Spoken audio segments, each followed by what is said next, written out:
Hello, guys. Welcome back to Beyond the Checker Flag. Welcome to episode 15. Now, today I have a very special guest with me. He made history in 2023 in Ginesta Juniors, becoming the first driver to secure a triple pole position. He led every lap of every race, winning all of them. He came third in his first season of British F4, and he has taken the step into GB3 this season with Argenti. Please welcome Reza Seewooruthun. Reza, how are you? Very good, thank you. Thank you very much for introducing me. No worries. Just to start off, obviously this year you're going into a new team, a new series. How are you feeling?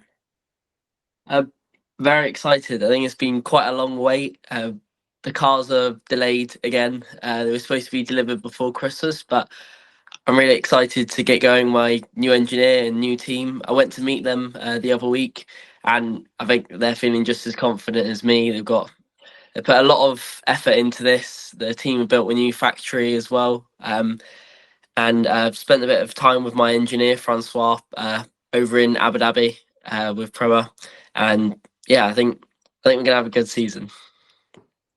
Now just to start off, what is like your first memory that you have from your racing career? I think I kind of have two. I've got one when I was 8 years old and we were in Spain, and my dad just said to me, "Oh, do you want to go do some go-karting?" Which was just rental karting at the time, and went down to a track and they had some real karts there. I've actually got a photo of me sat in one of the karts, an old Sodi Rotax kart as a child. Um, yeah, just had a go in the go-karts. That's sort of my first actual memory. But then in 2020, just as the restrictions for COVID lifted, I had my first go in an actual go-kart with BKC down at Clay Pigeon, and that's sort of my first actual experience of proper racing. Nice. That must have been quite crazy then. That's like not even that long ago. No, I was just say it's gone past very quickly, and every year goes past even quicker. So Yeah. I'm very happy with how far we've come. Now have you got a driver that you've like always looked up to in any series of racing? I think Max, I just admire how aggressive he is. I think he's cocky and a bit arrogant, but he's very proud of that, and he's got the statistics to back it up. So I think, yeah, I look up to him as a driver. Yeah, for sure. And obviously with racing drivers, especially your age, you have to deal with balancing school and racing.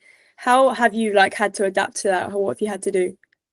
So up until my GCSEs, when I finished them, I was in a normal school, which also had Saturday school along with it. So after a normal school day, I'd have to have two, maybe three tutors to help me catch up with the work, because I was away on the weekends and maybe away on a random Wednesday in the middle of the week. So yeah, to start with, I did that and just had tutors to catch up. But then moving on to British F4, we started doing work with Minerva. So basically, I just log on to a computer with my teacher, Mikey, and I just do normal A levels. Mm-hmm. What A levels do you do? Business, economics, and maths. Maths. God. Yeah, Hard that's why I chose it. It's a lot harder than I thought it was going to be. Yeah, I can imagine. What do you think is like the hardest part about growing up in like the racing scene?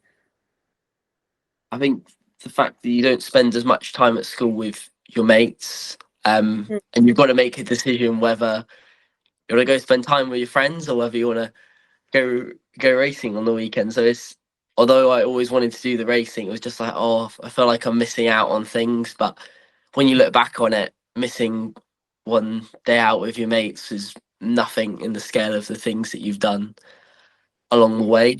Yeah, I think that's sort of the hardest bit, but also the fact you don't spend as much time with family members. So like my brother and my mum, although they come to races now in karting, we were away every single weekend, and I wouldn't see them on the weekends. I'd only see them back at home. But then when I was back at home, I was having tutors after school, so I didn't get to spend as much time with them as I would have liked. But now with the online schooling, I see my mum every day.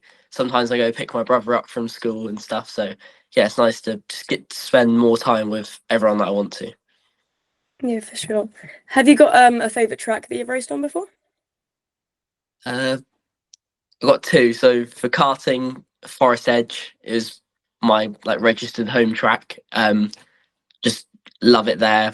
So I love all the people there, and it's nice to go back and spend time with them. But then for cars, I'd have to say still Brands Hatch. I think it's such a special weekend there that just can never forget it. And I enjoy racing around the back section around there. So make one mistake and you're off into the wall. So it just sort of separates drivers.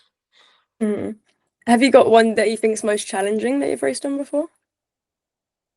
I think for me, Valencia was quite challenging because I'd never driven at the circuit. And I got thrown in straight on a race weekend, so took me took me a full session or a full day to properly get in the swing of things. But once we got into it, we were fine, and pace was really good. So I think that was most challenging.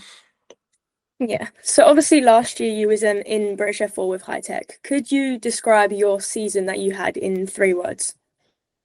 I think I've said it a few times in interviews, but I always say up, down, and sideways. I think you have really good moments where you're winning or you're on the podium and stuff and everything's going great. But then you have down moments where, I don't know, you crash, you make a mistake and you're like, oh, I could have had a podium here, and everyone's unhappy with you. And then sideways, because you never know what's going to get thrown at you. You'll have, I don't know, a puncture or just random things happening which are completely out of your control. And it takes you on a bit of a whirlwind with your mind. Um, yeah, sort of just the way I describe my F4 season. What was your favorite weekends from 2024? Silverstone GP. I think it was Father's Day on Sunday, and it was also my dad's birthday as well. So it's just a bit of a special weekend. Everything sort of came together. Put it on pole, won the race, podium in the other race, and the reverse grid was good fun. So yeah, it was a great weekend. We had all my family and friends there. Uh, they were there supporting me. So yeah, it was just overall an amazing weekend. What was it like also racing on like a track that is on the F1 calendar? That must be pretty cool, like to experience. Yeah, I still sort of kick myself every time we go to an F1 circuit. I'm like, well, it's mean some great people that have driven around this circuit. But then after a day or two, it just becomes a circuit that you're driving around and you're focusing on so many other things. It's only really when you leave and you go, oh, that was pretty cool to drive out. Or if someone says to you, oh, you've driven Silverstone, and you're like, yeah, I've driven Silverstone. And so your your brain makes you realise how lucky you are to be there. Yeah. Now, what was your relationship like with like your High Tech teammates? Obviously, you've had a few across the year. Was it like just competitive, or was you able to like build relationships with them as well? Yeah, it was definitely competitive. I say you're friends until you get on the racetrack, and then at the end of the day, You're racing for yourself. But I got to spend a lot of time with Deegan and Stilpy and Seb out in the UAE. Uh, every day we had off, we'd either go out for dinner together, we go out driving dune buggies and stuff, or because Seb actually lives out in Dubai, we got to spend a lot of time at his house, just sort of living out there really. So spending a lot of time with them, and then as soon as that finished, we were testing, and me and Deegan always stay in hotel rooms together. So again, just spending time with each other, just really getting to know each other. Yeah, I got very close with everyone in the team, especially towards the end of the year, and yeah, I have to say that I got along with everyone, and yeah, it was nice to have teammates which you get along with because you don't always have that luxury of having nice people in your team. Yeah, and obviously you had your first win in British F4 at Thruxton. What was that like? Because obviously on one end it's really good for you, but then Deegan DNF'd. So what was the team like in that situation? I think the team were still very happy for me. Yeah. Um, in my emotions going round, I was annoyed at the beginning of the race because they had cut it a bit short and we didn't do an actual start, which for some reason my race starts were really good that weekend. So I was like, all right, we can make up some places here. I believe I started sixth in that final race or fifth in that final race, and yeah, I managed to get up into second. So I was already really, really happy with myself. And then obviously problems for Deegan, and we got past. So yeah, I think I was already really happy, and then that just boosted it up a notch. Again, it's only an hour away from my house, so all my family and friends were there again. It was just nice to share that experience with all of them, and the team were absolutely over the moon. As I watched back some of the videos of them all cheering over the pit wall and stuff, and they look ecstatic. Yeah, it's really sweet. Obviously you're going into GB3 this year. Have you've done some tests in it already, I assume. Yep. So what can you tell us a bit about the differences between an F4 car and a GB3 car? Like what adapt to? Um, so GB3 car's got an extra 100 horsepower, along with a lot more aero. Although it runs on the same tyre for last year's car, it's going to have a complete new tyre for this year, and we haven't been able to drive the new cars yet because they haven't arrived. But yeah, it's a lot different in the way your braking's a lot more aggressive, and because you have the aero, you can hit the brakes a lot harder and they won't lock up. But then also you've got to sort of rewire your brain to know that the faster I go, the more grip and downforce I've got. So Mhm. trusting the car around certain corners, something like cops or stow, just try and fire the speed in there, which you're like, I'm going a lot faster than I was in the F4 car, and I'm going to keep it pinned out through this corner instead of braking. So someone like Snetterton is flat through turn one in a GB3 car, but in a F4 car, it's a brake. So sort of just rewiring your brain and going, yeah, okay, I can trust the car here. That's sort of the biggest differences, really, from a driving point of view. Have you got a favorite like race series that you enjoy watching, not obviously driving in? I watch F1 a lot. Maybe not always for the racing, but I like a lot of the strategic side and the technical side. I like to see all the innovations teams have been making. Um, so I like to watch one-off events as well. So, for example, Indy 500 or Bathurst this last weekend. Um, yeah, it's just sort of the series that I'll be watching, really. Yeah. Um, Now you obviously did the FIA Motorsport Games. How did you find that whole experience? It must have been quite different for you. Yeah, it was odd going out there and you're getting thrown into a car which you haven't. It's not a car that you actually know, although it's the same as a normal F4 car. It's just not your own.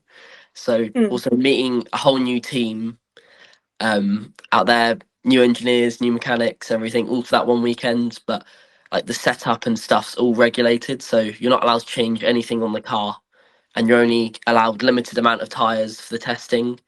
So the tires were getting destroyed because the setup wasn't right for the cars, and we weren't allowed to change anything. So you just sort of had to drive it really. Um, so I think there was a lot of things out of our control that weekend. Uh, yeah, it was still a very good experience. Amazing to meet all the people in Team UK and stuff, and Mm. just spend time with different people and people from different racing backgrounds. So we had people in rallycross, people in karting, and then people in even slalom racing, which I had no idea about, and it's a lot different to what I expected. So it's nice to spend time with those sort of people. Yeah, and obviously you did like the opening ceremony and everything. Have you had to do anything like that before, or was that like a completely new experience? No, that was a completely new experience. We just got told, right, you've got to be at this place at this time for the opening ceremony. And then they said, oh yeah, you've got to go and walk across the stage with all the flags and stuff on. There was a lot of people there, which was odd. We had quite a big wait, which Mm. no one got to see. We were all waiting behind, and then again speaking to different teams and different people. So it was a very cool experience and something different. It was quite odd being watched by that many people. Was the crowd that big at the podium as well from when you came third? Yeah, I think that's the biggest crowd I've ever seen for a podium celebration. Well, for me being up on the podium at least.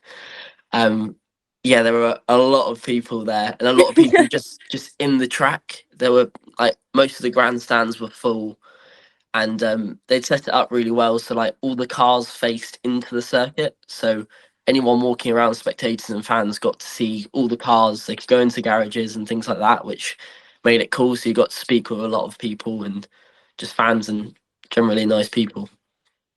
Yeah, nice. And obviously, as you said, you went into that weekend without driving there before. How did you prepare leading up to it, and what was it like going into that like first test session? A lot of sim work. I did a lot of laps around on the simulator, which is just behind me. I spent a lot of time with our driver coach Ricky. A lot of time with our mindset lady Gloria as well.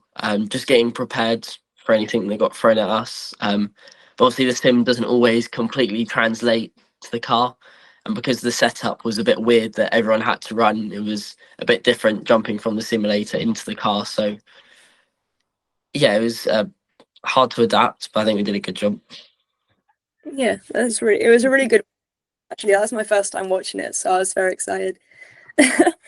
um, just a random off question: do you prefer wet or dry races? Because obviously, a lot of the races that you had to do this year were very rainy. I enjoy dry races just because overtakes, I think you can be a bit more committed to them. But hmm something like a wet qualifying or something, you can't beat it. It's just a bit different. It requires a bit more finesse and stuff. Yeah, fair enough. Now, what would you say to yourself at the start of the British F4 season now that you've completed it and you've like known what you had to go through throughout the season? I think reverse grids, you just have to take it slow and pick off your time. You need to realize that you don't need to make up all the places at one point, which I think I tried to do a lot this year and it didn't result very well. A bit like Zandvoort, I think our pace was really good and I came through and then just tangled up with another driver, actually an Argenti driver, Rowan, and we both crashed off into the wall. So yeah, I think I need to pace myself a little bit in the reverse grids. Just realise that I've got a lot more time than I think I have. Mm. And throughout like your career so far, who do you think's been your biggest support that you've had like not in the team? I think my dad, I think he does a very good job of understanding what I need myself on a race weekend. He's always making sure I'm eating the right things, making sure if I need to, I can call our mind coach and just speak to her and work things out. He's always, even if we have a bad result or something, he doesn't show that he's angry or upset with me because he knows that that can alter what I'm doing quite a lot. So I think from a support point of view, I think he's been my biggest support. Yeah, and does he go to all the races with you? Yeah, he comes to every single race. He's missed one karting race, or maybe it was two karting races in my whole time doing it. So he's been there for pretty much everything. And just quickly, as you mentioned, you have a mind coach. What is that for those who don't know? Um, it's just making sure my mindset's in the right place going into a weekend, or if I don't know, have a really bad qualifying or a mechanical failure and stuff, and I need to make sure that I'm doing the right things and not getting upset with myself. I can just call her and then Floria and just speak through things and work out what I can do to make sure my mind's in the best window. And what do you think is the best piece of advice you've ever been given in your race career? The piece of advice that I got given at Race of Champions back in 2023, we went out to, I believe it was Sweden, and it's got nothing to do with driving at all, but I was standing around in the driver's area and uh, I was speaking to Petter and Oliver Solberg, rally car legends, and he said, always hold your drink in your left hand because you never know who's going to come up to you and you need to shake their hand because no one likes a cold hand when you shake it. So it's something that I always consciously think about, even though it's got nothing to do with racing. I just use it all the time. So definitely the best advice, well, personally, I think I've been given. And obviously, looking onto this year, have you met your teammates yet? Is there been any like interactions with them yet? Yeah, I've met Yampu Mm-hmm. at some test days, and obviously I raced him this year. But Lucas, I haven't met him yet. I've seen him at one test day, but uh, we didn't. Well, I wasn't aware that we'd be racing the same team for this year, so I didn't go over and say hello. But we've spoken a bit on Instagram and stuff, and I'm sure I'm going to see them in the factory and stuff for simulator bits. And how quick was like that going to Argenti? Was it like a thing that you've thought about, or is it like quite quick, fast paced? Um, it's been quite a long process. We've been in talks with uh, Prema Argenti and Mercedes since it was the Silverstone Grand Prix that Ron came over and started talking to our management, Edge, Phil, and Eddie. And from there, it's just been working out what we're going to do and what our options are, really. I say we didn't have a final decision of what team we were actually going to go to until I believe it was late October. It was actually, or maybe it was later, it was November. We literally doing one test day, and after that test day, back to the office where Edge is and made our decision who we were going to go with. And obviously, we picked Prema Argenti, and yeah, that's what we're going with. Now, this is a really random question, but if you could have a meal with 5 drivers, dead or alive, who would you choose? Ayrton Senna, Mario Andretti, Lewis Hamilton, Max Verstappen. Is that 5? Oh God, wait. I haven't been counting. I just thought I'd get a driver who's done, obviously F1 drivers, and then someone who's done the Triple Crown, which is win Monaco, win the Indy 500, which I'd like to know what that's sort of like and what Indy cars like to drive in. And then obviously Le Mans 24 and Mario Andretti's done the Triple Crown. So I think it'd be cool. There'd be a lot of stories to be told at the table, but I think I just have so many questions for everyone. Yeah, maybe don't mention Abu Dhabi to Max and Lewis though. Yeah. Now, just a final question. I need to give some context to it first because I've been asked to mention it by a few British F4 fans. Obviously, your family comes with you to these races. Yeah. And your brother is usually seen at these races on a golf buggy. Yeah, Amy. And people make jokes about it in my friend group about how he's quite dangerous on this golf buggy of his. So if you and your brother were to do a golf buggy race around Brands Hatch, who do you think would win? I think probably my brother. I think I wouldn't want to go anywhere near him. He'd probably smash me off or end up putting me into a wall somewhere. So I think Amy will probably win that one. As I say, he's definitely a hazard on that golf buggy. Yeah, when my dad said he was going to get a golf buggy, Amy was just like, "What? We're getting a golf buggy, getting a golf buggy." He wanted one since the whole year of Ginettas and everything. So yeah, I think he'd definitely win. Or I'd have to let him win because otherwise he'd end up hurting me. Thank you so much for doing this interview today. It's been very good. Nice to hear about everything that you've been up to. Good luck for this season and hope to see you soon. Thank you very much. And yeah.